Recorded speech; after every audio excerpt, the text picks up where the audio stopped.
ہجری 674 کی رات تھی۔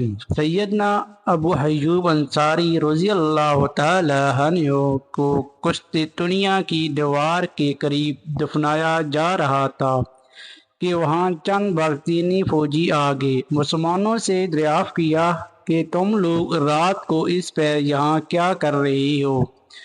مسلمانوں نے جواب دیا، ہم ایک عظیم شخص کو یہاں دفن کر رہے ہیں جو معاشرے کے دوران بیمار ہو کر فوت ہو گئی۔ یہ شخص وہی ہیں جن کے گھر اللہ کے رسول صلی اللہ علیہ وسلم نے قیام فرمایا تھا۔ باذتینی چونکہ پکے عیسائی تھے، اس لیے انہوں نے یہ خبر اپنی ملکہ تک پہنچائی۔ اگلی صبح ملکہ عیسائی پادریوں سمیت اس قبر کے پاس پہنچ گئی اور مسلمانوں کے متعلق پوچھا تو پادریوں نے بتایا کہ مسلمان عیسیٰ علیہ السلام پر ایمان رکھتے ہیں اور یہ کہ محمد صلی اللہ علیہ وسلم آخری رسول ہیں۔ ان کی بشارت عیسیٰ مسیح نے دی ہے۔ یہ سن کر ملکہ نے دریافت کیا کہ یہ شخص کون ہے؟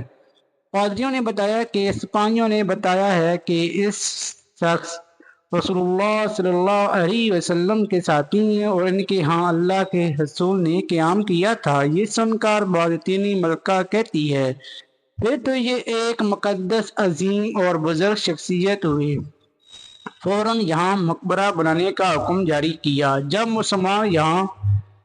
جب مسلمان یہاں آئے تو حیران رہ گئے۔ لوگ یہاں جمع ہوتے اور اپنی منتیں مراد مانگتے، حتیٰ کہ ان عیسائیوں نے یہ دعویٰ تک کر ڈالا کہ جب کبھی ہم نے اس بزرگ شخصیت کا واسطہ دے کر کچھ مانگا اور رد نہیں ہوا۔ پھر مسلمانوں کا یہاں آنا جانا شروع، حتیٰ کہ ترک مسلمان جب یہاں آئے تو انہوں نے یہاں آ کر قسم کھائی کہ اس قبر کو اور اس شہر کو اسلامی شہر میں شامل کر کے دم لیں گے۔ یوں ہی 1453 عیسوی میں سلطان محمد ثانی نے جب قسطنطنیہ فتح کیا تو اس کی اگلی رات کو علماء اور بزرگوں کو ایک جماعت سلطان کے ساتھ ابو ایوب انصاری رضی اللہ تعالی عنہ کی قبر کی جانب روانہ ہوئے۔ وہاں پہنچتے ہی انہوں نے محسوس کیا کہ قبر ابو ایوب انصاری رضی اللہ تعالی عنہ سے روشنی اٹھ رہی ہے، جس کے بعد یہاں ایک مسجد تعمیر کروائی گئی اور سلطان محمد نے یہ قانون بنایا کہ جب اس